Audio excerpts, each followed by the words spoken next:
This video is going to show how to add payment to an invoice for a patient who has insurance and a copay. So in this case, the patient has insurance and a copay. Because we added the copay information in right away, we can take this right away. If this patient had coinsurance and deductible, we wouldn't have added the copay information in because they don't have a copay. Instead, we would wait until the insurance processes and create that invoice for the patient responsibility after the fact. But because they have a known copay and we did add that in their payment method as a known copay amount, we can take this right away. So I'll demonstrate how to do that now. You would find the invoice for this, and you can click Add Payment. You can then choose the full, the partial, the custom. I like to do custom just because I can see all of the options. Let's say they paid you today, and they paid you with a check, and they paid you the full $20. You can record that. Then you can see on the invoice that it's paid in full. And if we go back to this patient's ledger, you can see that her ledger is balanced. She doesn't personally owe you anything. Now, the insurance does owe you $50.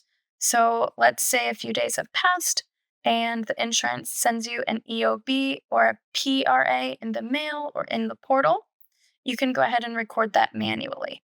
Now, if you enroll in ERAs, then the insurance company will send those ERAs, those electronic remittances, to our clearinghouse, and the clearinghouse will send it to Ambiki, and then Ambiki will automatically post that information into these ledgers and invoices.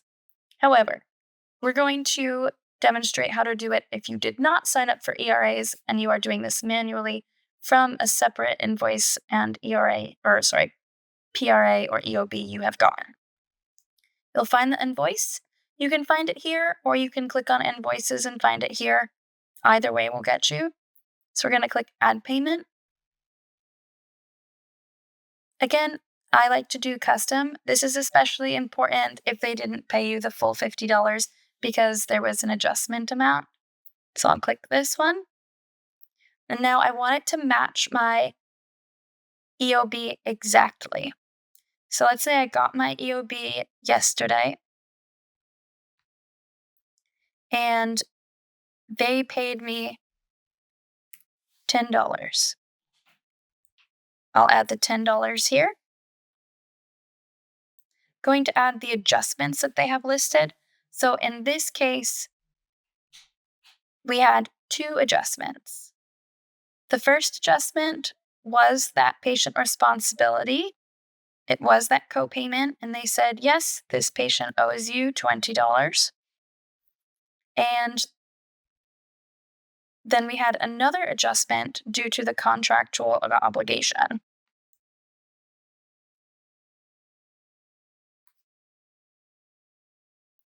In this case, they adjusted off $20 because the allowed amount was $30. So that's our contractual obligation. And you'll find the reason code that most closely matches what they say in that EOB that they sent you. So in this case, the charge exceeds the fee schedule or the contracted rate that we had. And so altogether, this should add up to my total charge, which was $50. So I will save this. Now, if this was not adding up, it would give you an error and give you a chance to correct it. But in this case, this was all correct. And you can go ahead and check out that invoice. And you'll see that it has been paid. We can go back to Dana and check her ledgers. And you'll see that it's all paid up either way.